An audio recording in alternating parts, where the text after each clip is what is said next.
Hello दोस्तों, welcome back to my YouTube channel. दोस्तों, I M उदय। दोस्तों, आज की क्लास में हम डिस्कस करेंगे इंट्रोडक्शन ऑफ द यूक्लाइड्स ज्योमेट्री। ठीक है। यूक्लाइड ज्योमेट्री क्या है? ज्योमेट्री से रिलेटेड उसके यूक्लाइड जो है मैथमेटिशियन, उनके कुछ रूल्स हैं जो ज्योमेट्री में आपकी यूज होते हैं। क्या क्या पढ़ेंगे हम उसमें, ये मैं डिस्कस करूंगा आपसे। कौन कौन से रूल दिए उनने, ये डिस्कस करूंगा। रूल्स क्यों है? रूल्स देखो प्रैक्टिस से भी आ जाते हैं। जैसे आप अगर किसी चीज की प्रैक्टिस बार बार करोगे ना, तो वो रूल्स आपको पता चले लगेंगे कि अच्छा ये अप्लाइड हो रहा है। उसी को उन्होंने मैथमेटिकल टर्म में डिफाइन कर दिया कि ये रूल लगेंगे। ठीक है। सो लेट्स स्टार्ट करते हैं। स्टार्ट करते हैं अपने एक मोटिवेशनल कोड के साथ। मोटिवेशनल कोड है आज का, you don't have to be great to start, but you have to start to be great. बात समझ में आई? स्टार्ट करने के लिए ग्रेट होना जरूरी नहीं, बट अगर आपने स्टार्ट कर दिया तो फिर आप एक दिन ग्रेट बनेंगे। ठीक है। तो जरूरत है आपके स्टार्ट की। आप स्टार्ट तो करिए उस चीज को। अगर आप ये सोचते रहें बैठे बैठे कि आप एक दिन ग्रेट बन जाएंगे फिर मैं स्टार्ट करूंगा, तो ऐसा पॉसिबल नहीं है। पहले आप स्टार्ट करेंगे, देन आप ग्रेट बनेंगे। ठीक है। चलिए चलते हैं।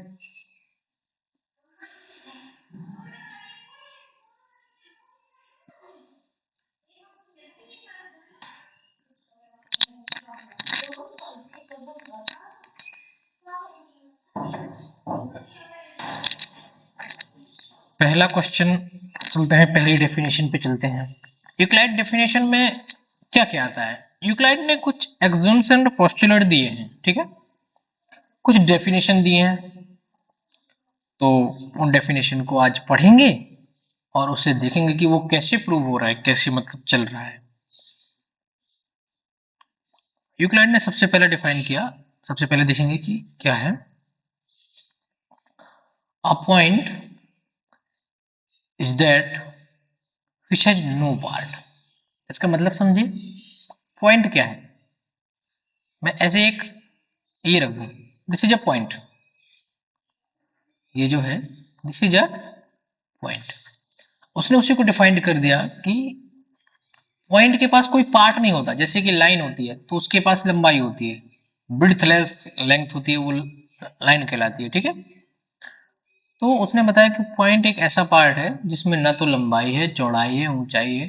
अगर आप अच्छे से देखेंगे तो फिर समझ में आ जाएगा कि पॉइंट क्या है। ठीक है। उसी को उन्होंने डिफाइन कर दिया कि what is the point. Point is what, what is that which has no part. Okay. दूसरा दूसरा उन्होंने दिया, a line is a breadthless length. ये एक लाइन है। एक्चुअली अगर आप माइक्रोस्कोप से नापेंगे तो इसकी ब्रेड तो निकल आएगी। ब्रेड तो पता चलेगा आपको, ब्रेड तो दिख भी रही है। और स्क्रू गेज एक एक होता है, स्क्रू गेज होता है। आप फिजिक्स से जब पढ़ेंगे ना आगे चल के बड़ी क्लासेस में, तो प्रैक्टिस में, प्रैक्टिकल में, जब आप प्रैक्टिकल लैब में जाएंगे तो आपको स्क्रू गेज से नापना सिखाया जाएगा। तो अगर आप स्क्रू गेज से नापेंगे तो कुछ ना कुछ ब्रेड तो इसकी निकल आएगी। लेकिन उन्होंने क्या माना कि a line is a breadthless length, मतलब इसकी जो ब्रेडथ है इसको नेग्लेजिबल मान लिया, निगलेक्ट कर दिया। ठीक है। नेग्लेजिबल मान लिया और बता दिया कि जिसमें लेंथ है सिर्फ वही लाइन है, उसमें ब्रेडथ नहीं है। ठीक है। तीसरा बताया उन्होंने कि the end of line are points. जैसे मैंने एक लाइन बनाई है, मैं कहता हूं इसका जो एंड होगा वो क्या होगा? वो हमेशा एक पॉइंट होगा। और किसी भी लाइन को ड्रॉ करने के लिए मिनिमम 2 पॉइंट्स की जरूरत तो होती ही होती है।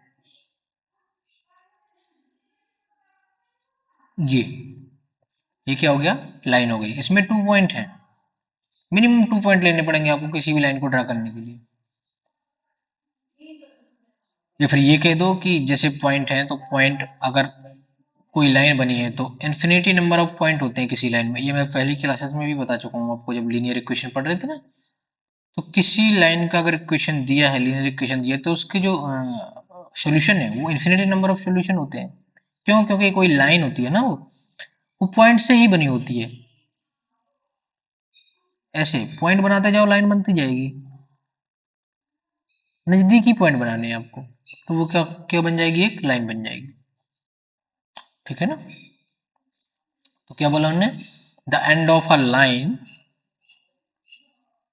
And of a line are points. ठीक है। 4 नंबर क्या है?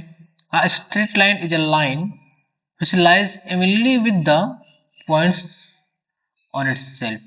स्ट्रेट लाइन क्या होती है? सीधी लाइन होती है। ठीक है।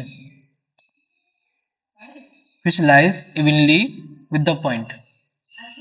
ठीक है। ये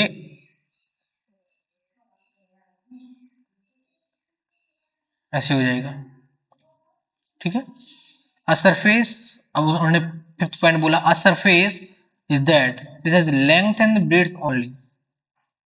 कैसे ड्रॉ करोगे? जैसे कोई सरफेस है ना, उसमें ये लेंथ, ये ब्रेड्थ हो गई, ये लेंथ हो गई, ये सरफेस कहलाएगा। ये इसमें मोटाई नहीं होगी, ये सरफेस है। इसमें लेंथ भी है और ब्रेड्थ भी है। The edges of surface are line. Edges क्या कहलाती हैं? ये एंड पॉइंट, एंड पार्ट। ये जो एड्ज है, एड्ज, इन कोनों को वर्टेक्स बोलते हैं। इसको इसको साइड को बोलते हैं एड्ज। एड्ज हमेशा किसी भी सरफेस की जो एड्ज होती है, वो कह रहा है the edge of the surface are line.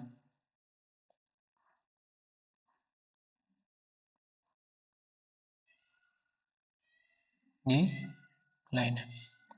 A plane surface is a surface which lies evenly with a straight line or itself। अब उसने कह दिया, दूसरा पॉइंट क्या बोल दिया उन्होंने, कि जो सरफेस है, प्लेन सरफेस है, वो स्ट्रेट लाइंस का इवनली स्ट्रेट लाइन हो तो वो सरफेस बन जाता है। कैसे बनता है? ये स्ट्रेट लाइन खींचते जाओ, बिल्कुल विदाउट गैप स्ट्रेट लाइन खींचते जाओ, स्ट्रेट लाइन खींचते जाओ, स्ट्रेट लाइन खींचते जाओ, तो ये सरफेस बन जाएगा। ठीक है। Now we are going to the sum. ये कुछ एग्जाम है, एग्जाम्पशन है, एग्जाम है, एग्जाम्पशन नहीं है, एग्जाम्पशन। ठीक है। सम एग्जाम है। थिंग्स, उसने क्या एग्जाम, एग्जाम में क्या बोल लिया? Things which are equal to the same things are equal to one another. Things which are equal to the same things are equal to the one another. इसको कैसे define करोगे मैं बताता हूं। अगर x y के बराबर है और z y के बराबर है, things which are equal to the same things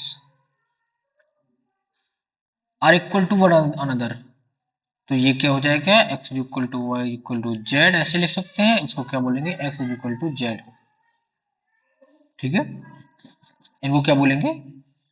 ये जंक्शन है। ठीक है। नाउ नेक्स्ट करते हैं। नेक्स्ट क्या है?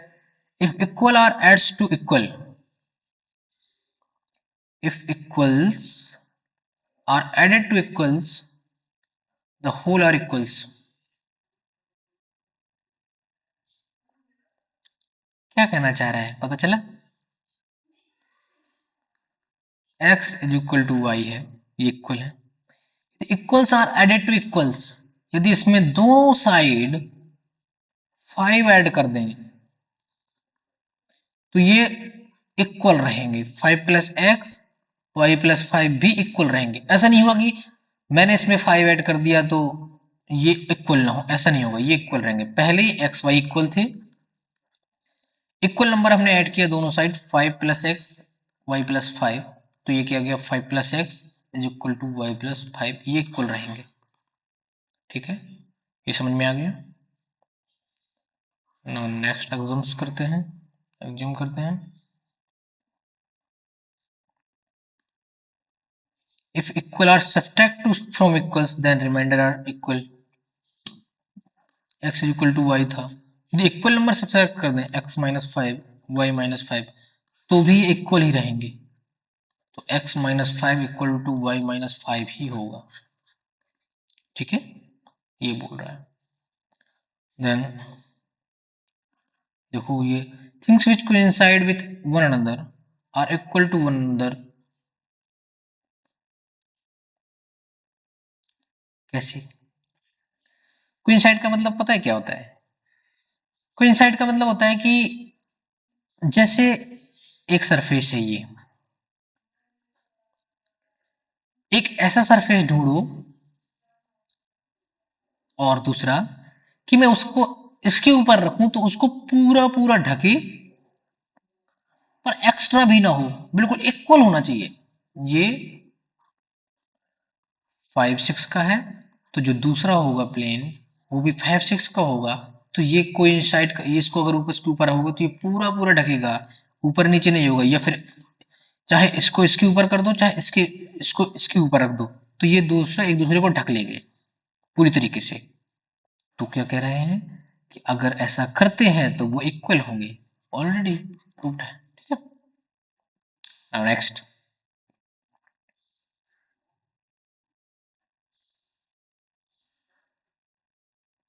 अब देखिए उन्होंने क्या कहा, the whole is greater than the part.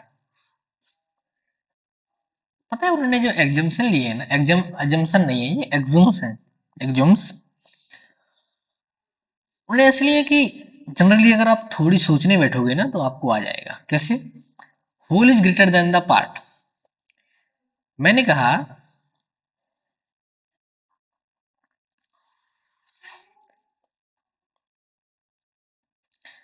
ये आपकी होल बॉडी है,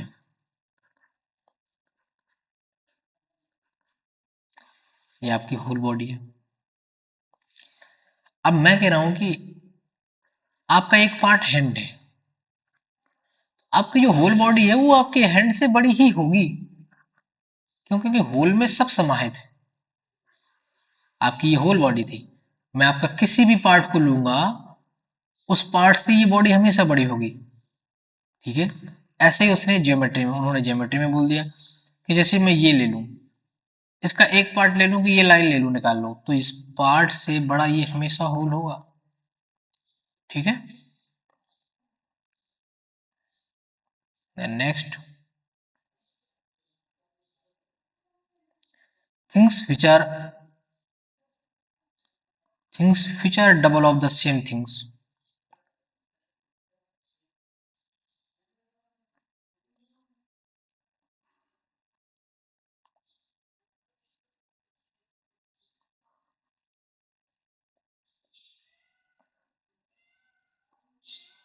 things which are double of the same things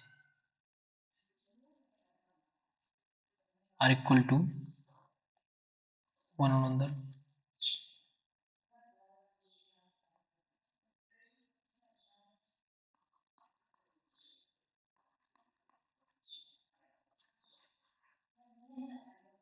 ठीक है, things which are double of the same things, y के डबल है z, x के डबल है y के डबल है x, तो फिर क्या हो गया, x is equal to 2y is equal to z, तो x is equal to z। अगर दो अलग अलग थिंग्स किसी तीसरे थिंग्स के डबल के बराबर हैं तो ये दोनों थिंग्स एक दूसरे के बराबर होंगे। ठीक है, तीसरा बोला उन्होंने, अगला बोला, अगला देखो,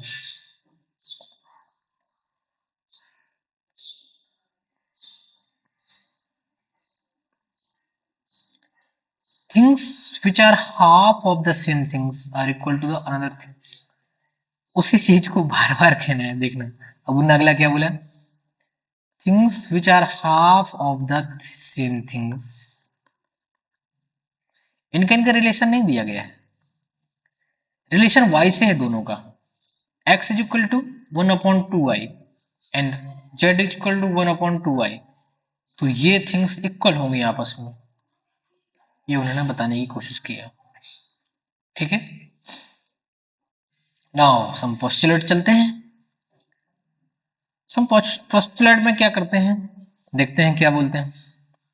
देखो पहला पोस्टुलेट नंबर 1 है, अ स्ट्रेट लाइन में be drawn from any one point two any other point. Straight line draw कर दो आप, इसके ये मैं हैंड से कर रहा हूं, ठीक है, आप स्केल रखे करना, आपको स्केल का यूज करना है। ठीक, आपको किसका यूज करना है, स्केल का यूज करना है, ये बोलने की कोशिश कर रहे हैं। A line draw from one point to another. A straight line may be drawn from any one point, any one point कहीं भी ले लो, to any other point, कहीं भी कितनी भी दूर पे ले लो और इनको ज्वाइन कर दो स्ट्रेटली, तो एक स्ट्रेट लाइन बन जाएगी। ये था पोस्टुलेट नंबर 1। ठीक है, now postulate number 2, given two distinct point there is a unique line that passes through them। एक बात बताना, दो पॉइंट दिए हैं P एंड Q, ये पॉइंट है, ये लाइन नहीं है, ये पॉइंट है, ये पॉइंट है, ये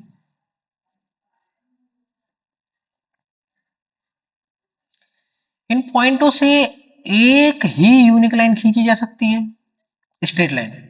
ये खींची हुई है पहले ऑलरेडी, मैं हाथ से खींच रहा हूं तो इसलिए स्ट्रेट नहीं आ रही है। अब इसके ऊपर अगर सेम स्ट्रेट लाइन खींचोगे तो ये इसके ऊपर हो जाएगी, अगर ऐसे ज्वाइन करोगे तो ये स्ट्रेट लाइन नहीं है, ये आर्क लाइन है। तो क्या पता चला कि दो पॉइंट के बीच ओनली सिंगल स्ट्रेट लाइन खींची जा सकती है। दूसरी लाइन खींचने की कोशिश करोगे तो वो इसी के ऊपर आएगी, अलग से नहीं आएगी, और अलग से लाइन खींचोगे तो वो एक आर्क बनाएगी, या फिर वो स्ट्रेट नहीं होगी, उसमें कुछ ना कुछ डिफेक्ट होगा। उन्होंने खींच के बताया इस डायग्राम के माध्यम से।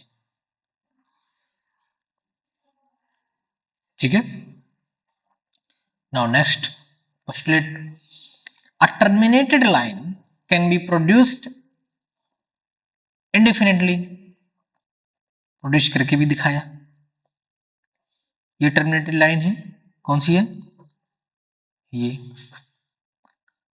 ये लाइन है, यहाँ पे टर्मिनेट हो गई, यहाँ पे टर्मिनेट हो गई। इट कैन प्रोड्यूस्ड इंडिफिनिटली, इसको आगे बढ़ा सकते हैं, उन्होंने प्रोड्यूस करके बता दिया कि इसको यहाँ तक बढ़ाया जा सकता है, इसको यहाँ तक बढ़ाया जा सकता है।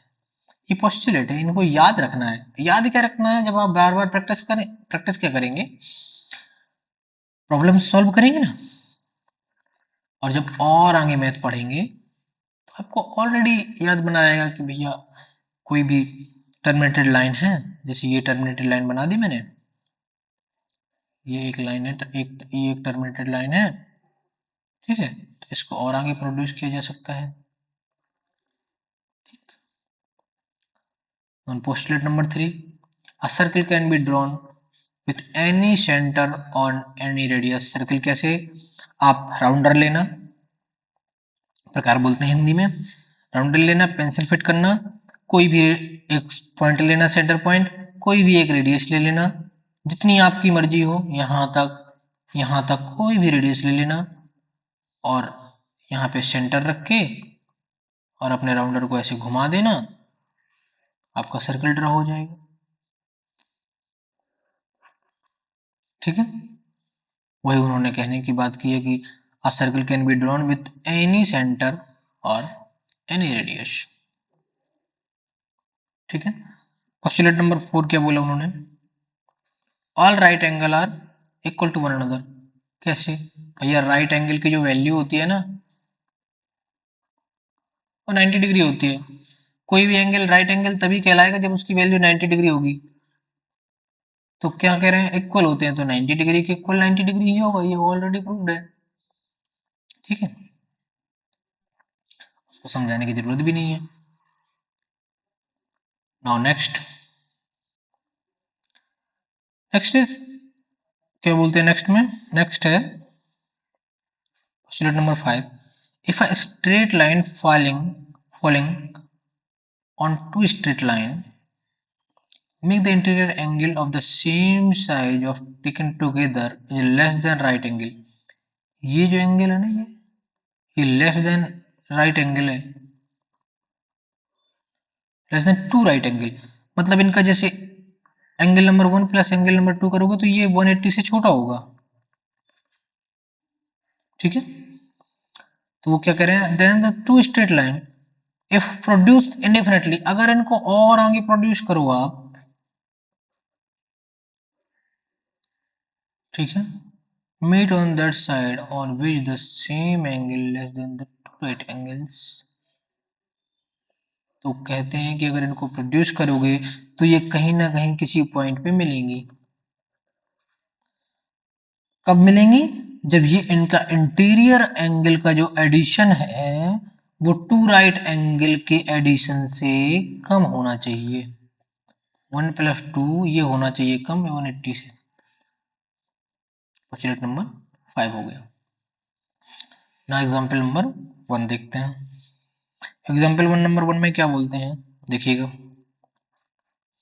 If A B and C are 3 point, A B C are 3 points, कुछ भी करो ले लो, on the line, and B lies between A and C, ए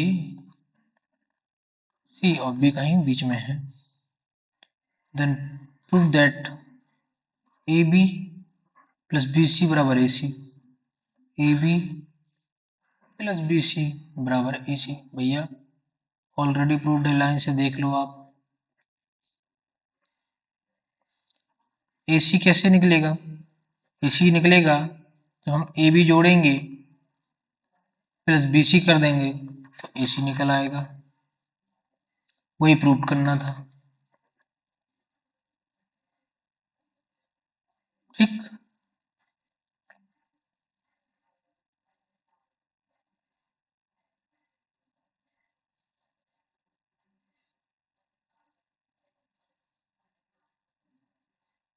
ये तो फिर प्रूव करने का बहुत ज्यादा शौक चढ़ा हो आपको।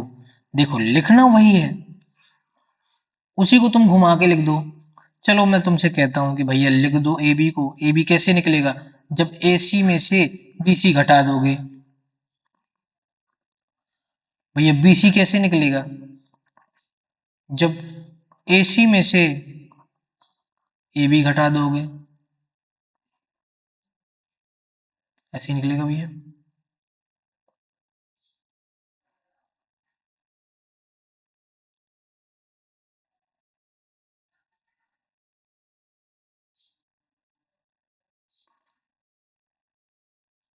सही है, फिर क्या करोगे भैया, कुछ नहीं करिए भैया, इन दोनों को जोड़ दीजिए। A B plus B C बराबर क्या आ जाएगा, 2ac minus b c minus a b. इनको ट्रांसफर जब करोगे इस साइड तो क्या आ जाएगा, 2 of a b two of b सी बराबर 2ac, तो a B plus b s c बराबर ए सी आ गया। प्रूफ करना है तो ऐसे कर लो, नहीं तो ऑलरेडी प्रूफ तो था ही। अब देखना अगला, इसको कैसे प्रूव करोगे। अगर prove that an equilateral triangle can be constructed on any given line segment। What is the definition of equilateral triangle?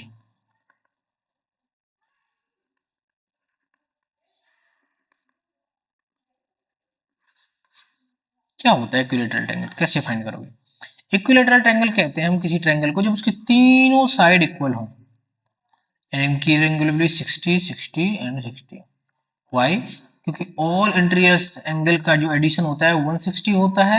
जब साइड इक्वल है तो एंगल भी इक्वल होंगे, तो इसमें 3 का डिवाइड करोगे तो ऑल एंगल कितने आए, 30 60 and all side will be equal, remind that.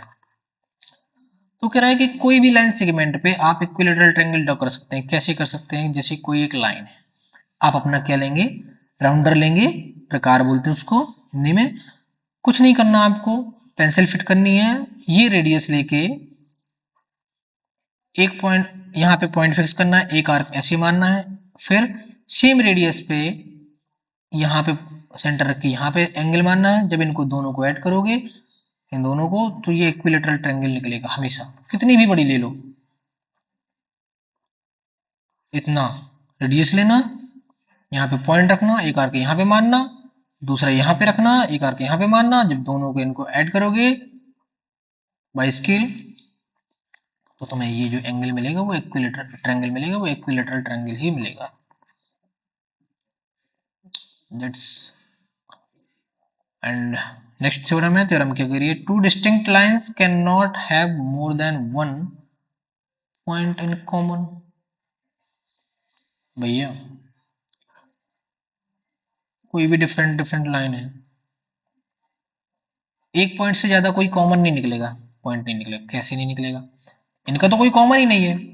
लेकिन अगर मैं कोई लाइन बनाऊं ऐसी स्ट्रेट लाइन, तो वो कहीं एक जगह काटेगी। ऐसे तो मैं बना नहीं सकता ना कि ऐसे, ये तो आर्क हो गया, ये लाइन नहीं है। कोई भी स्ट्रेट लाइन बनाओगे तो वो सिर्फ एक ही जगह काट पाएंगे, दो। तो जो कॉमन पॉइंट हुआ, क्या कॉमन पॉइंट जो निकला, क्या निकला, वो एक ही निकला, एक पॉइंट कॉमन निकलेगा। ऐसा नहीं कर सकते कि आप ये लाइन गई ऐसी फिर ये गई थी तो ट्रायंगल बन गया, ये लाइन थोड़ी है, एक लाइन ऐसी एक लाइन ऐसी, तो ये कॉमन पॉइंट एक ही निकलेगा। ठीक है, that's all for today. Thank you for watching the video, thank you for today's class. And यदि आपको वीडियो पसंद आया हो तो वीडियो को लाइक करिएगा और थंबनेल प्रेस कर लीजिएगा, बेल आइकन को प्रेस करिएगा तो नोटिफिकेशन आपको मिल जाया करेंगे जब भी मैं वीडियो अपलोड करूंगा। And share the video and subscribe the channel. ठीक है, thank you for watching the video, thank you.